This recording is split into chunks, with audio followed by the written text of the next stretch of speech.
degeneration. Injured nerve fiber conduct impulse for 3 days. 3 दिन तक जो नर्व फाइबर इंजर्ड होती है वो इंपल्स कंडक्ट करती रहती है, and after 3rd day its ability is start decreasing. After 5th day nerve fiber fail to conduct impulse. Morphological changes start after 24 hours and physical changes after 1 week. This sequence of event was described by Wheeler. That's why it's called Wheelerian degeneration. ये जो बच्चे 5 points मैंने बताया, ये 5 MCQ हैं, ठीक है। Causes for injury क्या हो सकती है? Obstruction of blood flow, local injection, crushing injury या क्रश्ड इंजरी कह लो, transection of nerve fibre. When a nerve fiber is injured, various changes occur in nerve fiber and nerve cell body. All these changes are together called degenerative changes. अब nerve fibre जब injured होगा तो कुछ changes proximal to injury होंगी, कुछ distal to injury होंगी, और cell body में भी चेंजेस आएंगी. उन सारी चेंजेस को डिजेनरेटिव चेंजेस कहते हैं, ठीक है जी. Sir transection of nerve fibre का क्या मतलब है? नर्व फाइबर की कट जाना, ट्रांसेक्शन हो जाना, ठीक है, थ्रू एंड थ्रू कट जाना. Okay sir. These changes studied in 3 steps: changes in nerve cell body, changes distal to injury and proximal to injury.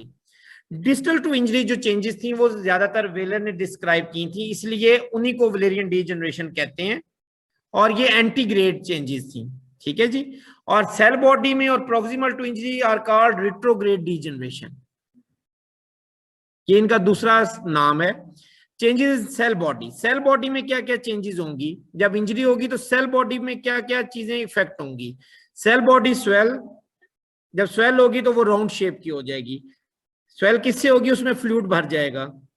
Ribosomes, endoplasmic reticulum जो rough endoplasmic reticulum है, और ribosomes जिनको हमने Nisal bodies कहा था, वो disorganised हो जाएंगी, ठीक है. Nissl bodies disintegrate into fine dust, which is also this process of disintegration is known as chromatolysis.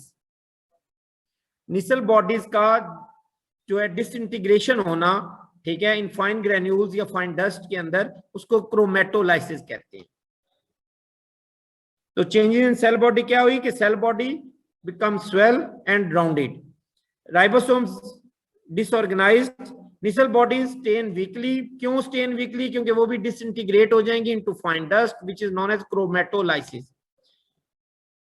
न्यूरोफिब्रिल disappear, nucleus displaced, Golgi apparatus be disorganized or into break into fragments, यानी कि protein synthesis भी effect होगी. After injury neuron attempt to repair axon by making new structure protein, ठीक है जी. Injury जब injury हो जाएगी तो एक्सोन जो है बेसिकली वो न्यू जो स्ट्रक्चर प्रोटीन है वो सिंथेसाइज करेंगे जब रीजनरेशन का प्रोसेस स्टार्ट होगा, ठीक है. अभी सिर्फ हम चेंजेस बता रहे हैं, जब इंजरी हुई तो क्या क्या चेंजेस हुई. जो भी उसके अंदर आपकी ऑर्गेनेल्स थी सारी डिसऑर्गेनाइज्ड और डिसइंटीग्रेट और ब्रेक इनटू फ्रेगमेंट्स, ठीक है. उन सब के नाम आपने लिख लेने हैं और ये 3 चीजें आपने बता देनी है. निसल बॉडीज की डिसइंटीग्रेशन को आप कहते हो क्रोमेटोलाइसिस. ये आपकी 3, हमने नर्व डीजनरेशन को 3 हेडिंग्स के अंदर किया है: सेल बॉडी और डिस्टल टू इंजरी और प्रोक्सिमल टू इंजरी. अब हम डिस्टल टू इंजरी की बात करेंगे, जिसको ज्यादातर वेलर ने डिस्कस किया था, इसीलिए डिस्टल टू इंजरी को ही वेलेरियन डीजनरेशन बोलते हैं. Wallerian degeneration is the pathological changes that occur in the distal cut end of nerve fiber or axon. Nerve fiber जारी बात axon ही है, उसके distal end में जो changes हुई उनको आप कहोगे Wallerian degeneration. It cannot synthesize new protein, which जो axon distal to transection होगा वो new protein तो synthesize कर ही नहीं सकता, ठीक है, क्योंकि वो प्रोटीन कहां से ले रहा था? सेल बॉडी से. अब जब वो कट गया तो वो तो बिल्कुल ही अलग हो गया. सेल बॉडी तक अब डिपेंड करता है कि किस डिग्री की इंजरी है, ठीक है. 1st डिग्री 2nd डिग्री है तो वो सरवाइव कर भी सकता है, प्रोटीन जो है वो ट्रेवल कर भी सकती है थ्रू एक्सोनल ट्रांसपोर्ट. लेकिन अगर 3rd 4th 5th degree injury है तो फिर वो एक्सोन जो है वो खत्म हो जाएगा, ठीक है, जो डिस्टल टू ट्रांसेक्शन होगा. Axon and all associated synaptic ends disintegrate within a few days. Axis cylinder swell and break up into small pieces. After a few days, broken pieces appear as debris. कुछ ही दिनों के बाद आपको वो de Vries की तरह नजर आना शुरू हो जाएगा. The changes in myelin sheath occur from 8 to 35th day. यानी कि फर्स्ट वीक के बाद माइलिन शीथ के अंदर भी चेंजेस आना शुरू हो जाती हैं. After first week neurilemmal sheath is unaffected but Schwann cells multiply rapidly. लेकिन वो जो श्वान सेल्स है मैंने आपको बताया उनमें रीजनरेशन पावर बहुत ज्यादा है.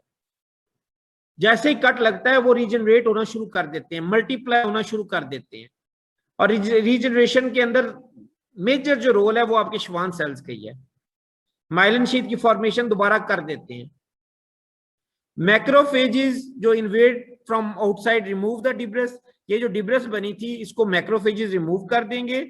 All these changes takes place for about 2 months from the day of injury. इन पूरी चेंजेस में अगर रीजनरेशन नहीं हो रही, वैसे तो अगर injury first second degree injury है तो हो सकता है रीजनरेशन पहले ही हो जाए. अभी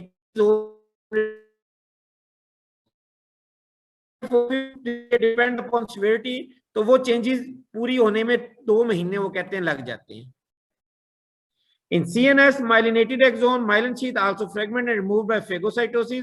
It is replaced by oligodroplet. इसको कौन एक्सप्लेन करेगा? CNS के में जो कहते हैं myelinated axon है वो ऑयली ड्रॉपलेट की तरह, ऑयली ड्रॉप्स की तरह बन जाते हैं और उनको फिर फेगोसाइटोसिस होती है, उनको रिमूव कर दिया जाता है. वो दोबारा नहीं बन सकते. क्यों नहीं बन सकते जी? सर क्योंकि वहाँ ओलिगोडेंड्रोसाइट माइलिन शीथ बनाते हैं. शाबाश, वहां पे ओलिगोडेंड्रोसाइट्स हैं, वो श्वान सेल नहीं है. लेकिन पेरिफेरल नर्वस सिस्टम में क्योंकि श्वान सेल्स हैं तो उनमें रीजनरेशन की पावर भी ज्यादा है और वो माइलिन शीथ बना लेते हैं. ठीक है. Valerian degeneration is antegrade degeneration which is characterized by disappearance of axon, myelin sheath. अब दोनों का एक्सोन भी डिसअपियर हुआ, माइलिन शीथ भी, और साथ साथ secondary proliferation of Schwann cell हो रही है, साथ साथ उसकी रीजनरेशन हो रही है. Depend upon severity of injury. ठीक है, degree of injury. It occur in central nervous system and peripheral nervous system. लेकिन रीजनरेशन तो दोनों में होगी, लेकिन जो प्रोलिफरेशन है या रीजनरेशन है वो ज्यादा कॉमन पेरिफेरल नर्वस सिस्टम के अंदर है. ठीक हो गया जी. Proximal to injury. Proximal to injury वो सेम वही चेंजेस हैं सारी जो कि सेल बॉडी में. ठीक है. प्रॉक्सिमल टू इंजरी में वही सारी चेंजेस आ जाएंगी जो कि सेल बॉडी में है. इसको भी रिट्रोग्रेड डिजनरेशन ही कहते हैं. ठीक है. A reaction occur in the cell body in the spinal cord called axonal reaction. उस axonal reaction के अंदर आपने क्या क्या बात की? Slight swelling of the cell body, displacement of nucleus, disbursement of granular endoplasmic reticulum of the nissal substance within cytoplasm, जिसको आपने chromatolysis का नाम दिया. ठीक है. And represent the efforts of cell body to produce more product for exoplasmic flow necessary for regeneration. ठीक है. और दूसरा ये है कि एक्सोप्लाज्मिक फ्लो भी इंक्रीज हो जाएगी ताकि प्रोटीन की और भी मटेरियल जो जो चाहिए होता है रीजनरेशन के लिए वो जल्दी से पहुंचना शुरू हो साइट ऑफ इंजरी पे. ठीक है जी. ये डायग्राम है, इसमें नॉर्मल दिखाया गया है, इसमें कंप्रेशन दिखाया गया. अभी माइलिन शीथ है, एक्सोन भी है, माइलिन शीथ भी इंटैक्ट है और ये कंप्रेस्ड है. इसमें वो कहते हैं एक्सोन अभी इंटैक्ट है लेकिन माइलिन शीथ लॉस हो गई है. ये डिस्कनेक्शन हो गया. एक्सोन भी जो है वो इंजर्ड होना शुरू हो गया और ये डीजेनरेशन है. इसमें बिल्कुल ही जो है ना ऑयली ड्रॉपलेट की तरह माइलिन शीथ भी, ये देखो ये ब्लू कलर के ऑयल ड्रॉप्स दिखाए हुए हैं, उसकी तरह हो गई. और आपका जो एक्सोन है वो भी स्मॉल पीसेस के अंदर टूट गया. जो चेंजेस यहाँ पे हो रही हैं वो प्रोक्सिमल है. ठीक है. यार इसको रिट्रोग्रेड आप कह सकते हो. Proximal to injury cell body में भी चेंजेस होंगी और प्रोक्सिमल एक्सोन में भी होंगी. और डिस्टल टू इंजरी जो हो रही है, ये जो आपका डिस्टल एक्सोन में जो चेंजेस हो रही हैं ये आपकी एंटीग्रेड डिजनरेशन होगी. ठीक है जी. दोबारा एक डायग्राम दिखाई गई जिसमें ये दिखाया है कि ये नॉर्मल है, इसमें आपका उन्होंने डैमेज किया है ये माइलिनाइज्ड न्यूरॉन. ठीक है. और साथ साथ फेज 1 में ये देखो ये स्प्रूट्स निकलना शुरू हो गए. ये स्प्रूट्स जो हैं बेसिकली ये नर्व रीजनरेशन के लिए निकलेंगे. डायरेक्शन फॉर्म करेंगे और आपके जो श्वान सेल्स हैं इन्हीं के साथ साथ ग्रो करेंगे और इनके अराउंड माइलिन शीथ बनाते जाएंगे और एक टाइम आएगा जब नर्व रीजनरेट हो जाएगी। ये स्प्रूट्स जो निकल रहे हैं ये बेसिकली डायरेक्शन दे रहे हैं। अब बात याद रखना, यहाँ पे आप क्राइटेरिया फॉर रीजनरेशन में आपको बताने लगा हूं। क्राइटेरिया फॉर रीजनरेशन के 3-4 पॉइंट्स हैं, ठीक है। पहला पॉइंट तो ये है कि कट जो एरिया है वो बहुत थोड़ा होना चाहिए, ठीक है। कट एरिया जो है वो बहुत थोड़ा होना चाहिए, ऑलमोस्ट आपका जो है 3 मिलीमीटर तक होना चाहिए। Gap between cut end of nerve should not exceed 3 millimetre. Neurilemma should be present, neurilemma होना चाहिए, ये नहीं कि न्यूरोलिमा भी उड़ गया है, ठीक है। न्यूक्लियस मस्ट बी इंटैक्ट, क्योंकि न्यूक्लियस होगा तो वो सारी डायरेक्शन दे रहा होगा, वो सारी जो है सिंथेसिस कर रहा होगा, रीजनरेशन कर रहा होगा, ठीक है जी। ये 3 पॉइंट याद रखना है कि gap between cut end never exceed 3 millimetre, neurilemma intact और न्यूक्लियस इंटैक्ट। उसके अलावा 2 एक्स्ट्रा पॉइंट जो कि अगर होंगे तो रीजनरेशन ज्यादा रैपिड होगी। एक तो cut and should remain in same line, ठीक है। अगर कट एंड जो है बिल्कुल आमने सामने है तो रीजनरेशन क्विक होगी, अगर कट एंड आमने सामने नहीं है तो रीजनरेशन नहीं होएगी, क्योंकि उसके स्प्रूट एक तरफ मूव कर जाएंगे, उसके स्प्रूट एक तरफ मूव कर जाएंगे, आपस में वो जुड़ेंगे ही नहीं, ठीक है जी। तो ये क्राइटेरिया फॉर रीजनरेशन है, ये 1 नंबर का आता है, ठीक है। आपको भी आना चाहिए कि गैप जो है वो 3 मिलीमीटर से एक्सीड नहीं होना चाहिए, न्यूरोलिमा इंटैक्ट होना चाहिए, न्यूक्लियस इंटैक्ट होना चाहिए, क्योंकि न्यूक्लियस ने ही सारा उसको इंफॉर्मेशन देनी है। 2 cut and should remain in same line, ठीक है। ये 4 क्राइटेरिया हैं। और 5वां है कि अगर कट एंड अगर एक सेम लाइन में नहीं होंगे तो रीजनरेशन होगी नहीं, नर्व रीजनरेशन।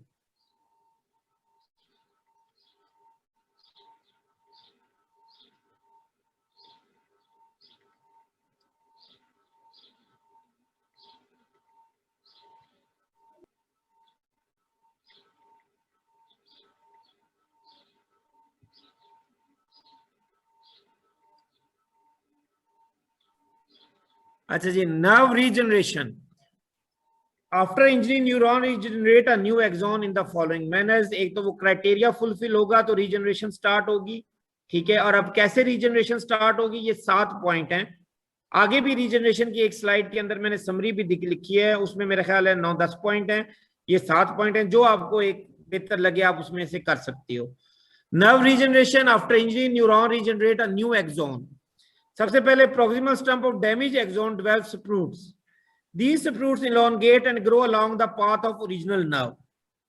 अब ये जो स्प्रूट्स निकलेंगे, ठीक है, जो फाइबर्स निकलेंगे ये ग्रो करना शुरू कर देंगे उस पाथ की डायरेक्शन में जहां पे नर्व थी। लेकिन अगर ये स्प्रूट अप्रोक्सीमेट होंगे तो ये एक दूसरे से मिलेंगे ना, अगर ये नहीं होंगे तो ये एक दूसरे को क्रॉस कर देंगे और नर्व रीजनरेट ही नहीं होगी। Schwann cell in distal stump of nerve not only survive but also proliferate and form rows along the course. उधर से वो कहते हैं प्रोक्सिमल होंगे, उधर से डिस्टल जो हैं वो भी श्वान सेल्स जो हैं वो भी प्रोलिफरेट होना शुरू हो जाएंगे और माइलिन शीथ बनाएंगे और स्प्रूट्स डेवलप होना शुरू हो जाएंगे। Schwann cells then remyelinate the axon.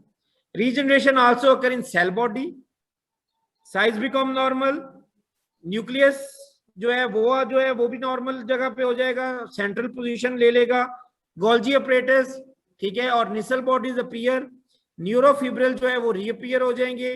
Gap between the distal end proximal and is filled by Schwann cells and the fibroblast. Certain proteins, अब इसमें वो कहते हैं कुछ प्रोटीन्स भी हैं जो न्यूरोट्रोफिन्स हैं, इसकी डिटेल आपको डॉक्टर फेंग ने बताई होगी। न्यूरोट्रोफिन्स क्या होती हैं, ये बेसिकली प्रोटीन्स होती हैं, ट्रॉफिक फैक्टर्स होते हैं, ठीक है, जो कि नर्व की ग्रोथ में हेल्प करते हैं। Certain proteins which are called trophic factors like nerve growth factor and neurotrophins play a role in nerve regeneration. These trophic factors enhance growth and give proper direction to the growing nerve fiber. यानी कि इन न्यूरोट्रोफिन्स का और nerve growth factor का भी role है। अगर इनकी deficiency होगी तो भी नर्व की जो है प्रॉपर डायरेक्शन में ग्रोथ नहीं हो पाएगी, ठीक है। If cut end of nerve fibre stitch together, अगर कट एंड जो है वो डिस्प्लेस हुआ है और आप उसको पकड़ के स्टिच कर देते हो आपस में, तो वो प्रोसेस जो रीजनरेशन है वो रैपिड हो जाएगी। It facilitate the process of regeneration, जो कि उसका क्राइटेरिया भी था कि उसको आपने अप्रोक्सीमेट रखना है। ठीक है जी।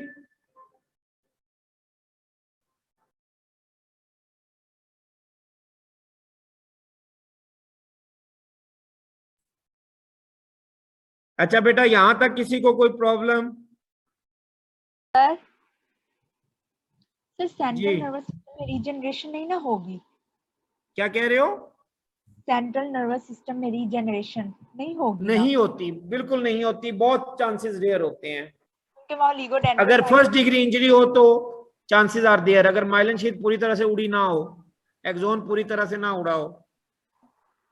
सर जो आपने बताया न्यूरोलेमा मस्ट बी प्रोटेक्टेड।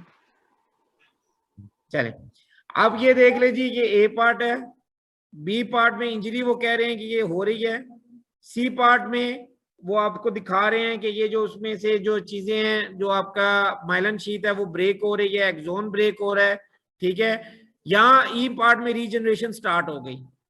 ठीक है, रीजनरेशन क्या है, ये स्प्रूट्स निकलना शुरू हो गए और इनके अराउंड श्वान सेल्स प्रोलिफरेट होना शुरू हो गए, और इधर से भी जो कट एंड था डिस्टल, वो भी उसमें से भी स्प्रूट निकले और श्वान सेल्स प्रोलिफरेट हुए, और ये लेयर कंप्लीट हो गई। फाइबर यहाँ पे एफ के अंदर उन्होंने ये कंप्लीट दिखा दिया आपको। मजीद एक ये भी समरी है आपको, अगर नर्व रीजनरेशन वो 7 पॉइंट याद रह जाते हैं तो वो अच्छे हैं, ये 10 पॉइंट याद रह जाते हैं तो ये ठीक है। First, some pseudopod-like extension grow from proximal cut end of nerves. These extension called regenerative sprouts, क्योंकि इनसे regeneration हो रही है। Fibril move toward the distal cut end of nerve fiber. Some fibril enter the neurolema tube of distal end and form axis cylinder. Schwann cells line up in the neurolema tube. अब देखो neurolema होगा तो ये सारा कुछ होगा। ठीक है, Schwann cells line up in the neurolemal tube and guide the fibril. Schwann cells also synthesize nerve growth factor. अब जो नर्व ग्रोथ फैक्टर थे और न्यूरोट्रोफिन जो इसकी हेल्प कर रहे थे, उनमें से वो कहते हैं कि श्वान सेल से ही कुछ nerve growth factor Schwann cell से ही सक्रिएट हो रहे हैं, और ये कहते हैं इस प्रोसेस को कंप्लीट होने में 3 मंथ आफ्टर इंजरी। लेकिन ये कोई जरूरी नहीं है, अगर फर्स्ट सेकंड डिग्री है तो 3 मंथ से कम भी लग सकते हैं। ये आगे जाके मैं आपको बताता हूं कि फर्स्ट सेकंड थर्ड डिग्री में कितना टाइम लगता है रीजनरेशन होने में। Diameter of nerve fiber gradually increase in cell body. Initial body appear, followed by Golgi apparatus. Cell loses the excess fluid. Nucleus occupies central position. Through anatomical regeneration occur in nerve. Functional recovery occur after a long period. Anatomical regeneration तो वो कह रहे हैं हो जाएगी within 3 months, लेकिन हो सकता है functional delay हो जाए। ठीक है, अपना फंक्शन वो फुली परफॉर्म करने में उसको थोड़ा सा टाइम लगेगा। अब ये समरी है। वलेरियन डीजनरेशन रीजनरेशन पूरा अगर आता है आपको 2 नंबर में तो आपने कैसे लिखना है।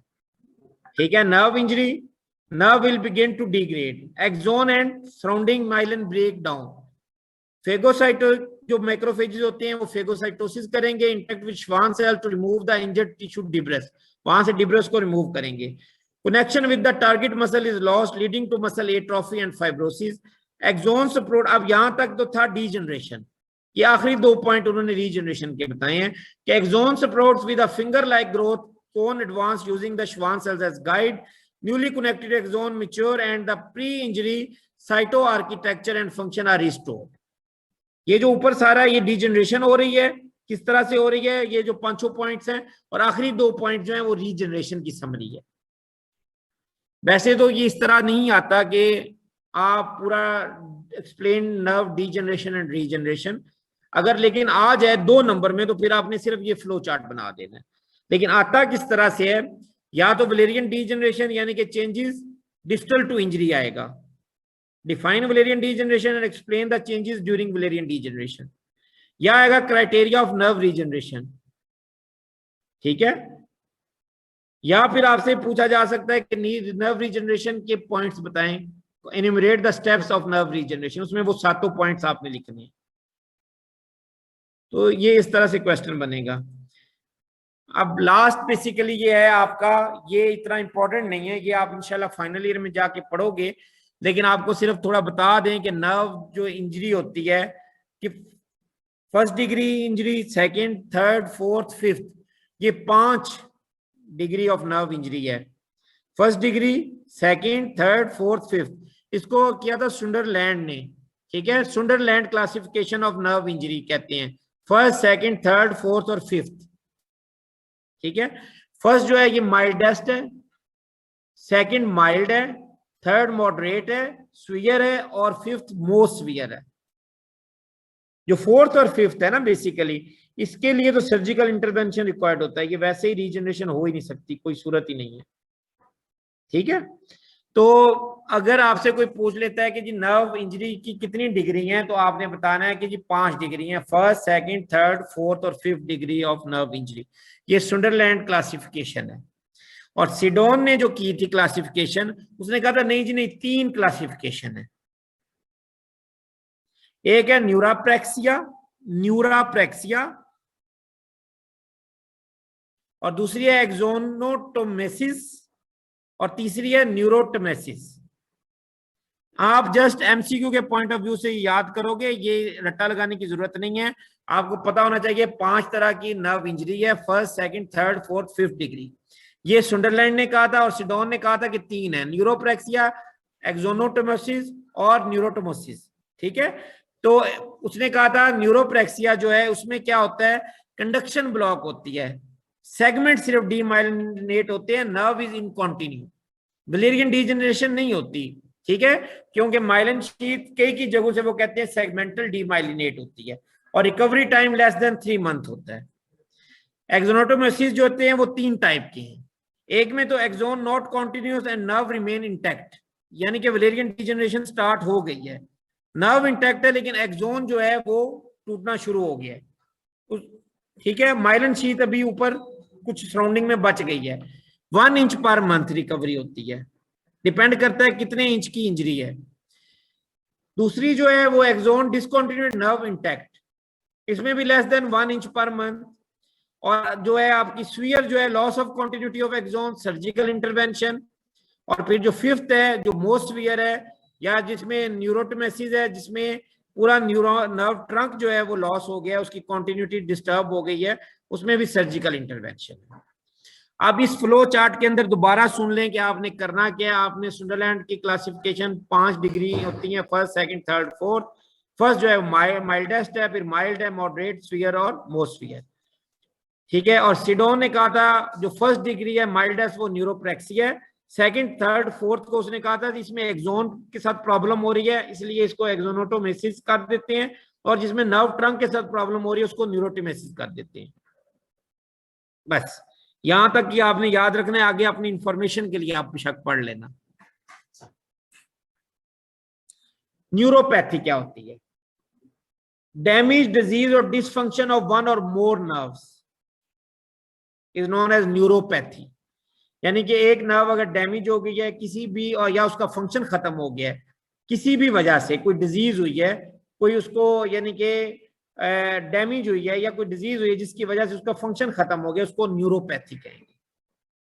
लेकिन अगर पेरिफेरल नर्व्स इन्वॉल्व हैं, मोस्टली ये होती पेरिफेरल ही हैं, तो उसको पेरिफेरल न्यूरोपैथी कहते हैं, ठीक है। डैमेज, डिजीज और dysfunction of one or more nerves, especially of peripheral nervous system, that is typically marked by. अब ये पेशेंट कंप्लेन क्या करता है? बर्निंग और shooting pain, nervousness, tingling sensation, muscle weakness, ठीक है, और atrophy which is often degenerative. और ये क्यों होगा? Due to injury, infection, disease, drug, toxin और विटामिन की डेफिशिएंसी से भी हो सकती है। न्यूरोपैथी आपके यूनिवर्सिटी में एक दफा आ चुका है कि what is neuropathy? Pathy mean abnormal, neuro means nerve. Nerve में कोई भी एबनॉर्मेलिटी आ गई है, उसका फंक्शन खत्म हो गया है, किस वजह से? कोई भी इंजरी हुई, कोई भी इंफेक्शन हुआ, कोई भी डिजीज है, कोई ड्रग ऐसी ले ली जिससे नर्व डैमेज हो गई। और यूजुअली ये होती है पेरिफेरल नर्वस सिस्टम में। नर्व्स क्योंकि होती ही पेरिफेरल नर्वस सिस्टम में है, इसलिए इसको पेरिफेरल न्यूरोपैथी भी कहते हैं। इसमें सिम्टम्स क्या आते हैं? सिम्टम्स आएंगे बर्निंग पेन, शूटिंग पेन, ठीक है, नमनेस। नमनेस क्या होती है? जैसे वो पेशेंट कंप्लेन करेगा कीड़ियां सी चलना शुरू हो जाती हैं। टिंगलिंग सेंसेशन, मसल वीकनेस, और मसल की एट्रोफी भी हो सकती है, ठीक है। पेरिफेरल न्यूरोपैथी में आपको कोई problem?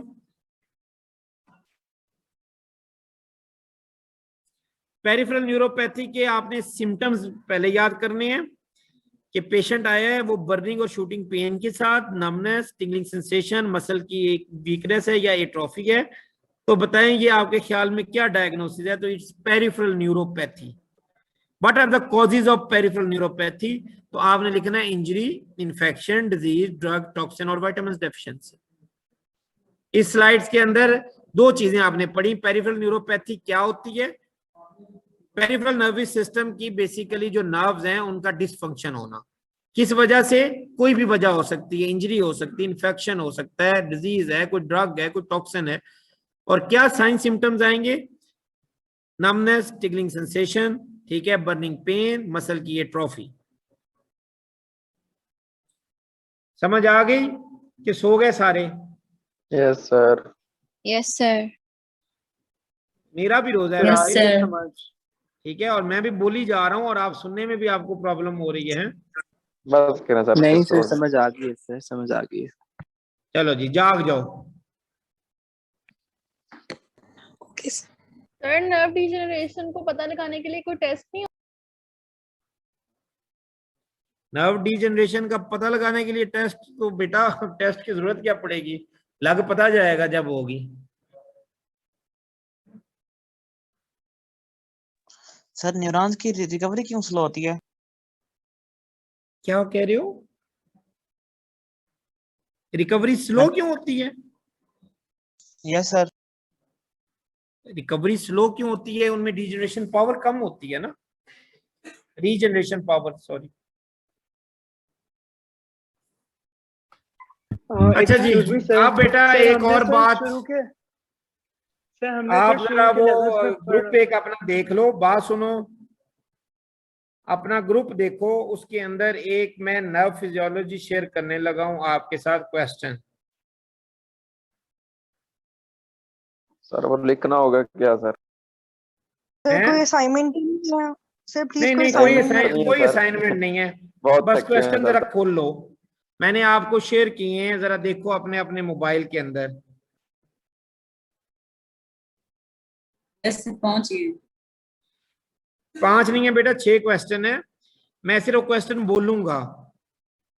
Classify nerve fibre, enumerate properties of nerve fibre, मेरा ख्याल है ये आप सब कर लोगे। क्लासिफिकेशन के अंदर आपने जस्ट उनको स्ट्रक्चर, फंक्शनल, न्यूरोट्रांसमीटर की बेस पे, वेलोसिटी और डायमीटर की बेस पे क्लासिफाई करना है। प्रॉपर्टीज एन्यूमरेट करनी है जिसमें excitability, conductivity, all or none law, refractory period आ जाएगा, accommodation. Draw strength duration curve, ये रियो बेस्ड कोरोनेक्सी यूटिलाइजेशन टाइम वाला है, और डिफाइन यूनिट्स ऑफ एक्साइटेबिलिटी, और उन तीनों की डेफिनेशन लिख देनी है आपने। Question number 2, Can you please tell us the mark distribution on classify nerve fibre 1 number का, enumerate properties of nerve fibre 1 number की, draw strength duration curve and define units of excitability, ये 3 number में आएगा। 1.5 number के आधे आधे number की उनकी डेफिनेशन होगी और 1.5 नंबर का ही कर्व होगा। Question number 2, define Wallerian degeneration and peripheral neuropathy, दोनों को डिफाइन आप कर लोगे। And enlist changes during Wallerian degeneration, changes distal to injury आपने इनलिस्ट कर देनी है। What is the criteria of nerve regeneration, define and draw saltatory conduction, ये आपका क्वेश्चन नंबर 2 है। इसमें भी मेरा ख्याल है कोई प्रॉब्लम किसी को नहीं होगी। Question number 3, draw and label the phases of action potential in nerve fibre, इसमें आपने फेजेस लिखनी भी हैं और ड्रॉ लेबल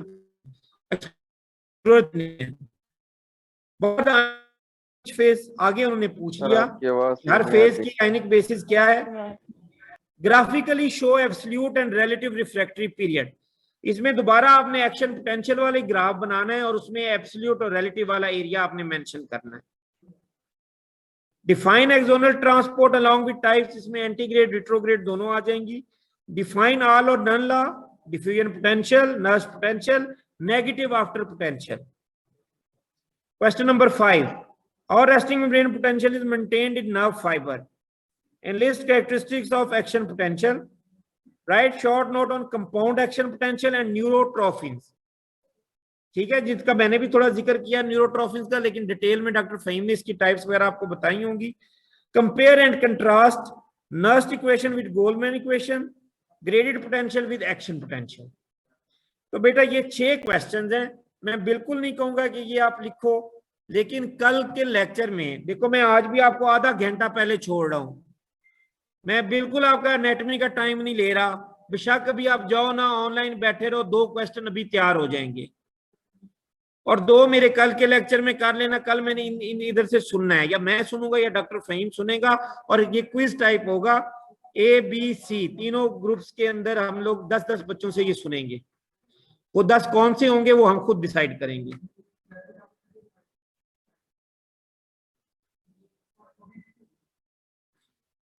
खामोश हो गए हो, बोले नहीं हो. सुनना क्या है? क्या बात है, तुम्हारे लिए तो तालियां तालियां बजा रहे हैं सर. Very good. सुनना क्या है, जो तुम नहीं सुन रहे थे वो सुनना है. सर ये एनाटॉमी के बाद सुने सर. बेटा मैं बिल्कुल कुछ भी नहीं कह रहा. मैंने ये असाइनमेंट थी आपकी नर्व की, जो आपको इस डरा वीडियो में दिया देनी सर थी, आपने लेकिन पहले. सुन लो ना, ये असाइनमेंट थी. Nerve sir. फिजियोलॉजी कंप्लीट हुआ, उसकी असाइनमेंट थी, ठीक है. लेकिन हमने आपको असाइनमेंट नहीं ले रहे क्योंकि आपका एनाटॉमी का टेस्ट है. जस्ट इतना कह रहे हैं कि अब मेरा भी लेक्चर है, अभी आप निकाल लो ये और अभी पढ़ना शुरू कर दो 2 बजे तक. सर सुबह से बैठे हैं, नमाज भी पढ़नी है सर, नहाना भी है सर, तैयारी करनी है. तुम इस तरह पढ़ना करो शुरू ना, करते आधा हैं. घंटा पढ़ के समझो कि मैं अभी लेक्चर ले रहा हूँ 2 बजे तक. फिर भी तो नहाना ही था ना, कि तुमने लेक्चर के अंदर ही नहाना शुरू कर सर देना. कोशिश करते हैं सर. नहीं सर, टाइम तो बनाया था ना. चलो अभी बहरहाल आप लोगों के पास आधा घंटा है बेटा. इनमें से अब मैं बिल्कुल एक्स्ट्रा टाइम नहीं ले रहा. मैं आज कह रहा हूँ आधे घंटे में जितने 1-2 सवाल होते हैं कर लो, और बाकी कल मैं फिर टाइम दूंगा आधा घंटा 45 मिनट अपने लेक्चर के अंदर ही. और उस लेक्चर के अंदर पहले आप ये याद करोगे, फिर हम सुनेंगे, फिर मैं WV से स्टार्ट करूंगा, क्योंकि नर्व की हम सेटिस्फाइड नहीं हुए नर्व से जब तक हम या असाइनमेंट नहीं ले लेंगे या आपसे सुन नहीं लेंगे. सर कल पहले 2 क्वेश्चन सुनेंगे ना बेटा? कल मैं आपको पहले टाइम दूंगा, 9:30 बजे मेरा लेक्चर स्टार्ट होगा. मैं 10:30 तक आपको 1 घंटा दूंगा ये 6 क्वेश्चन तैयार करने के लिए. और 6 क्वेश्चन कल 1 घंटे के अंदर तैयार नहीं होंगे, इसलिए कह रहा हूं कि 4 कल कर लेना, 2 अभी कर लो. अभी आधा घंटा है मेरे लेक्चर का. ठीक हो गया सर. ठीक है जी. तो कल मैं 10:30 से लेके पहले आपका क्विज होगा, 10:30 से लेके 11:15 तक आपका क्विज होगा. सर लिखने तो नहीं है ना? नहीं बेटा, अब लिखने बिल्कुल नहीं है. आपका एनाटॉमी का पेपर है, इसलिए मैं बिल्कुल ये नहीं कह रहा. मैं सिर्फ अपने लेक्चर के अंदर ही उसको कर रहा हूँ, इसलिए कवर. सारे क्वेश्चन है सर, क्वेश्चन है. कोई क्वेश्चन और है कि मैं जाऊं? Sir question. Excuse me, sir. Sir, accommodation and units of excitability एक बार दोबारा से बेटा बता जो दें. लोग जाना चाहते हैं वो चले जाओ, और अपने ये 2